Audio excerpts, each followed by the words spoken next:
Welcome to the first 805 Sports Talk of 2018, and we're happy to give you guys a good show, and we're looking forward to another year of sports action and another year of bringing you 805 Sports Talk. I'm happy to be back. I missed last week, but you guys did a fine job carrying on. And it's finally 2018, and it is finally LPL and PAC 8 league season. We finally saw some LPL season Tuesday night. That was pushed back a couple weeks because of the Thomas fire. We've documented that thoroughly, so we did finally see some LPL action, and I was actually at Santa Maria High School as they hosted Orchid Academy in a girls basketball game. Both those teams entered that one 6-1 on the season. We're not used to seeing those two teams kind of being the marquee matchup, but they both, were winning this year. But Orchid Academy did come out on top, 60-46. They were down early in that one, 18-14. Watching that game, the first quarter, it did look like the Saints were going to be the better team. They played really well in that first quarter. Nelly Seraphin had 13 first quarter points. But after that first quarter, it was all Orchid Academy and Vanessa Salazar. She was great, scored 22 points, really led the charge as Orchid Academy improved to 7-1 on the season. They're 1-0 in the LPL. They're at Napomo Thursday night, so I'm thinking the Spartans are much improved after going just 5-17 last year. They already have 7 wins this year. They've already matched their LPL win total from a year ago. So I think that's one of the surprise stories so far in this girls basketball season is how good Orchid Academy is. They did beat Santa Maria, and I think Santa Maria's improved as well. They're 6-2 on the year.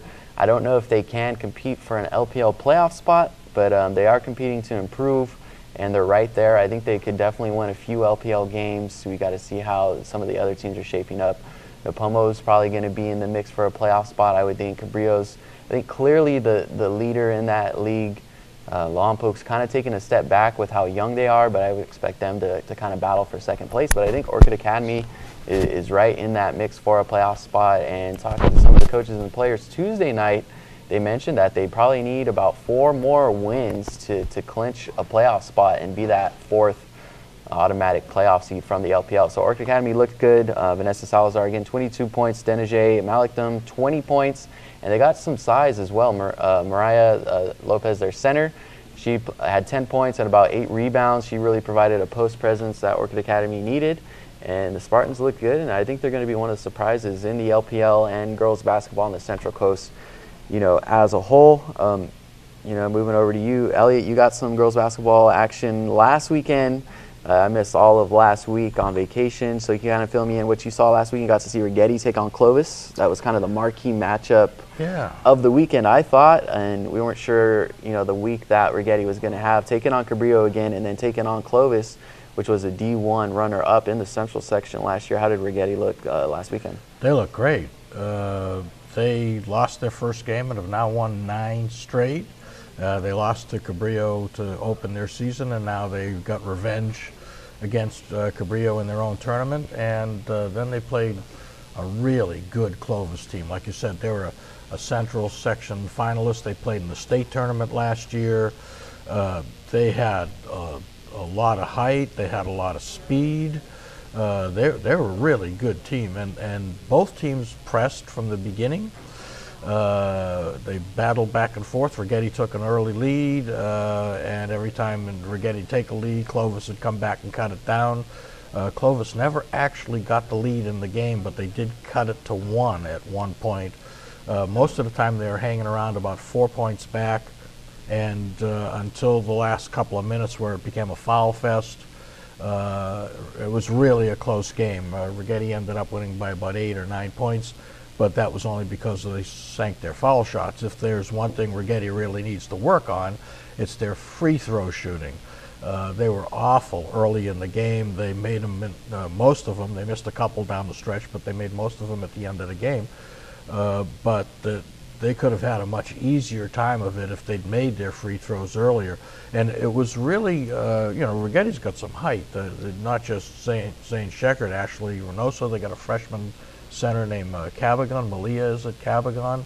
And Sheckard is the one, they were coaches from Sonoma State at the tournament to watch her. And I don't know, she did a whole lot to get herself a scholarship in that final game. because she scored only about 4 points. She was out on the perimeter most of the game, didn't go under the basket, even though she was pretty much the tallest girl on the court.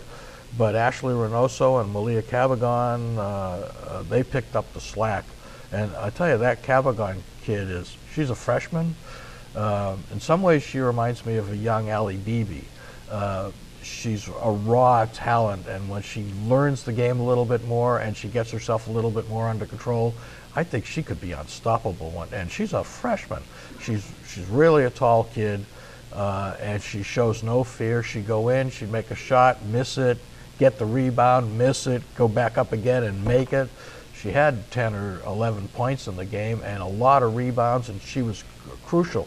She didn't start the game, but she was on the court for most of the game. I'm looking forward to seeing how she does. But Rigetti and Desiree Hitch has got them. You know, we talked for a long time, and she's got them right back where she wants them. We thought it might take them a little longer to get to this point. They were going to play originally a tough preseason schedule so they could be ready for the league, but after that opening loss, they got themselves together and they breezed through it. It's a tough man-to-man defense, full court pressure. They play like Desiree did when she was a student herself. It's hard to believe that she's been out of there about 10 years. I was looking back at the story I wrote when she went off to college, and I couldn't believe the date on that was 2007, and here we are 2017, and she's the head coach and she's doing a great job. So it was fun to watch, and I think they're going to be a team for everybody to reckon with. And you've got other powerhouse type programs on the Central Coast, but I'm not sure any of them are going to match up with Rigetti, but we're going to now find out because we're in the league play. Tonight might be a good indication they play Roy Grande. Yeah, tonight will Roy Grande's 6-5, and they're always right there. So. Yeah, they've had some battles over the years, so that Rigetti AG matchup is going to be interesting. Now, Kenny, breaking down, you know, your last week and your weekend is kind of interesting. The Bash tournament, the wrestling tournament, made its debut here at Pioneer Valley High School. You caught some action over there, and you also saw the Hancock men's basketball team finish in third place at their own tournament. How would you kind of sum up your weekend? Right. Kent Olson, I guess he hosted the Bash at Lemoore for years. He's the former Lemoore wrestling coach, and he just bought it down here to Pioneer Valley. There were 30 teams in the tournament, and at least when I interviewed him after tournament in November, Kent said he was commuting from Lemoore to Santa Maria. I don't know how. That's what, about 3 hours? Yeah, one way. probably about 2 hours. How he does that. But anyway, they did a good job hosting the tournament. Rio Grande was the best Central Coast team at the tournament. They finished third. But Frontier of Bakersfield pretty well dominated that tournament. I think this is a rebuilding year, kind of a rebuilding year for some of the wrestling teams here. The Valley teams were fairly far back. Now the Hancock basketball team, I think Tyson I is correct. I think they are going in the right direction. They've won 4 out of their last 5. They beat, in a very entertaining kind of up and down game, they beat very good Palomar team by 1 point, 75-74, to win the third place game of the tournament. The thing about Hancock, they have several guys who can score maybe 6 points or so in various stretches. So their balance on offense really helps them. Once again, as we said before, this is junior college. Sometimes it can be hard to know just what the various PAC 8 and LPL leagues are going to be like. It's almost impossible before the conference campaign starts to know what a Western State Conference is going to look like. But you know, at least talent-wise, I think Hancock has a good chance to be competitive and compete for a regional playoff spot. All right, so that was the week that was, and this time of year we usually, you know, kind of take stock of things and look back, and we did that with our top 10 stories of 2017, but it's also a fun time to kind of look ahead and maybe try to predict some of the big stories that we think are going to happen in 2018. Myself, I'm looking forward to, you know, in the spring, Santa Maria High baseball. Can they repeat as a Division 6 champion? I believe they're going to be possibly in that same division once again. Maybe they can roll through that. They have a lot of players back. Will Santa Maria's baseball team look good? I think spring's going to be interesting, and you know, Rigetti's basketball team on the girls' side, can they make a run in the playoffs? That could be one of the top stories of 2018 early on. Of course, we have water polo. San Ynez is the defending champion in CIF Southern Section water polo, so maybe, you know, in a month or two they'll be a defending champion there. So some big stories. Of course, the area's football scene is going to look a lot different, I believe, next year with some of the league changes and being in the Central Section. We're going to look at Santa Maria football again, see if they can, you know, kind of rebuild with losing so many pieces. How will teams fare playing Central Section teams, all that good stuff. Moving over to you, Elliott, what are some things you're looking forward to in 2018? Well, I was talking to Greg Clark, and he's the head coach at Clovis, and he wanted to play in this tournament this past weekend because Rigetti and all the Santa Maria and San Luis Obispo County schools are moving over to the Central Section, and he wanted to accomplish two things. One is to play a team that he's going to have to face on a much more regular basis in the future, because it's not just football that's moving over to the Central Section. And two is that he loves this Rigetti tournament, this Harold Oliveira tournament, and he wanted to talk to Desiree Hitch and Harold Oliveira, who was proudly at the tournament that bears his name, to find out the ins and outs of putting together a tournament, because he would like to start up a Clovis showcase tournament next year, so that Rigetti and schools like Arroyo Grande might come over to Clovis, and then at Christmas time come back over here to play in the Rigetti Oliveira tournament. So I'm looking forward to, I mean, I don't want to rush things. This winter sports season has got a lot of good basketball, soccer, water polo, wrestling. I want to, you know, ride that wave as far as it goes. And then we've got baseball, softball, golf, tennis, volleyball in the spring. So we want to finish the school year. But I'm really intrigued to what's going to happen in the next school year.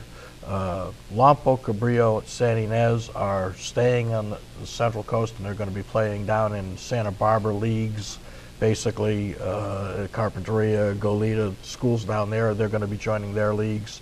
What will happen to the preseason games? Will the Central Section, will the local teams play more Central Section teams in the preseason, so that they can, you know, maybe go up against guys they may face in the playoffs? Will they stick with the schedule that includes Lompo, Cabrillo, and San Ynez for the, you know, I mean, Lompoc has traditionally opened its football season with Arroyo Grande.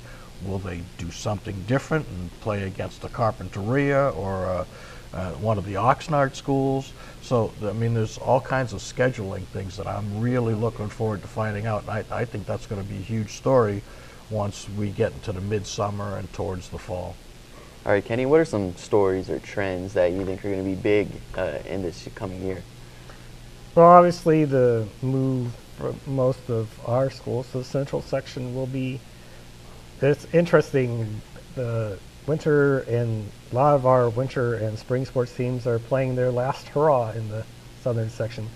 I think the PAC-8, since everybody's moving, that might actually look pretty much the same for the regular season with the schools.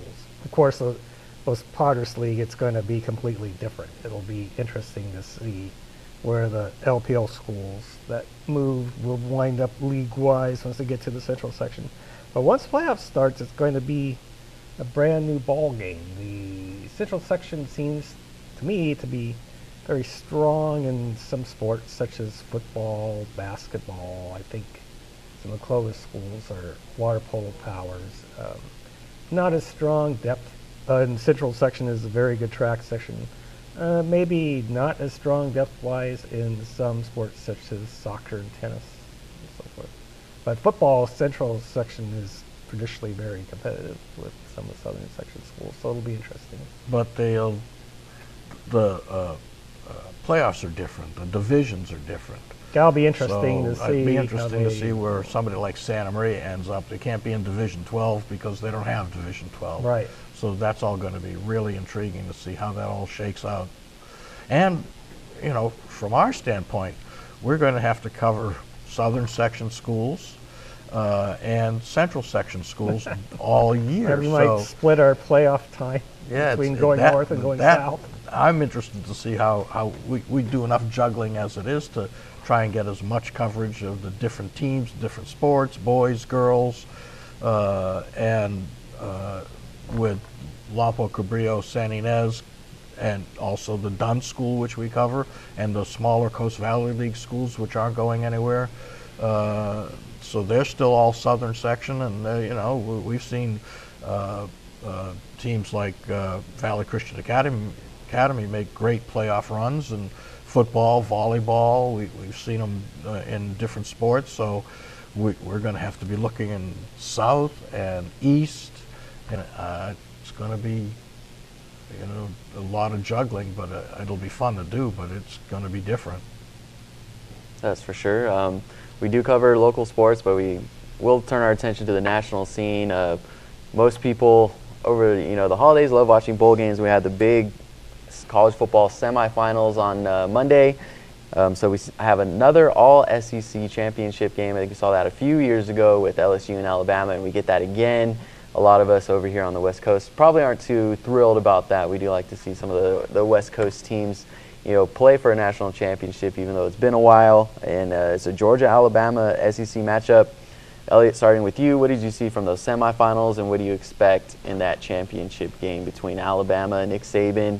You know, the dominance they've had, and then Georgia is kind of an up-and-coming team. Kirby Smart used to coach under Nick Saban. Should be a lot of fun, a lot of intrigue, even though they're kind of both southern schools that we're probably not too excited about being over here in California. The former Saban assistant coaches have never beaten him. I would like to see that happen this time around. You know, it's any dynasty, after a while you might root for them at the beginning, but then people become haters because you want to see somebody different win. And none of the West Coast teams made it, and you know, they didn't do that well in bowl season. The Pac-12 came up pretty weak. 1-8, I think. Yeah, in the bowl season, so they don't really have a claim for it. Central Florida is going to have a championship banner at their field saying that they're the national champions because they're the only team that went undefeated, and they beat two of the Southeast Conference teams that beat Alabama or Georgia. So it's still very interesting, and those debates will continue, but it's hard to go against Alabama when they get to this point, but they've been beaten in the championship game before. Kirby Smart in Georgia would really like to hang another loss on them and be the first former Alabama assistant coach to go on as a head coach and finally beat the old boss. So I think it should be a really good game. Remember, one of those playoff games was overtime and high scoring. The other was not. Yeah. It was more of a nail biter all the way. Which offense, which defense shows up? Right now, I'm thinking Alabama just looks unbeatable. I'm not rooting for them, but I think they're going to win. Yeah, that Georgia defense didn't look great against Oklahoma. I know Oklahoma's offense is legit, obviously, with the Heisman Trophy and winning quarterback, but you know, Alabama definitely had the more impressive performance, I think, kind of just manhandling Clemson, getting that revenge after Clemson and Dabo Swinney beat them in the national championship game last year. So I don't think you're going to get Nick Saban and Alabama 2 years in a row to fall in the national championship game. So that's a monumental task. I think Alabama's going to be prepared. And, you know, at least during my lifetime, Georgia's always been kind of right there on the cusp under Mark Richt. Really never able to really be a legitimate title contender, but they're in it this year. Maybe this will be the year.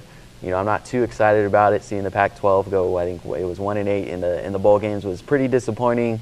The Cotton Bowl with USC falling to Ohio State was disappointing. They kind of laid an egg there, and Sam Darnold didn't look great. So maybe he'll be back. Maybe it'll be the Pac-12's year next year. But we do have an all-SEC championship game. Kenny, I know you follow college football pretty closely. How do you feel about the matchup, and then what were your thoughts, taken away from the Rose Bowl? We usually get the Pac-12 team in the Rose Bowl, but this year it was Oklahoma and Georgia. How did you feel about the semifinals, and what are your thoughts on the championship? Well, I went 0 for 2 in the national championship semifinals as far as the teams I wanted to win. I'm hoping the Bulldogs will roll the tide in the championship game, but it looks right now like the tide is rolling. 24-6 over Clemson. I didn't see all that game, but what I saw, game was about that close, 24-6. Very solid win for Alabama. I'm sure more than many experts predicted. In fact, most I heard predicted Clemson would win. Georgia's defense really came on in the second half. I think they figured Baker Mayfield out, started putting pressure on him, and at one point Baker was something like 2 for 4 for 14 yards in the first half after second half, after I think throwing for 200 in the first half.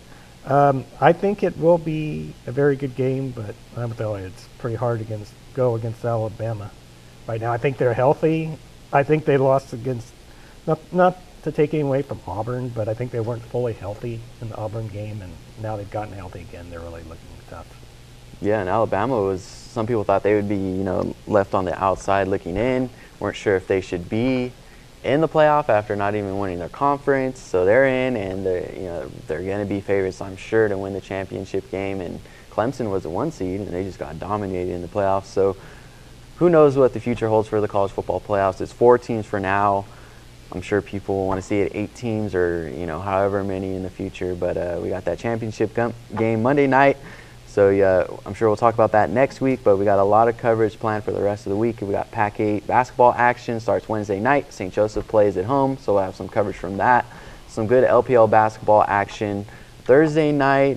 Santa Maria takes on Lompoc, and Lompoc has Jordan Tyler, so we'll have some coverage from that. And the Cabrillo Santa Ynez boys game Friday also, so that's a PAC 8 night. We'll have some coverage from that. And then Hancock hosts a crossover tournament this weekend, so we got a lot of coverage planned for you guys online and in print. And of course, we'll see you guys next week for 805 Sports Talk.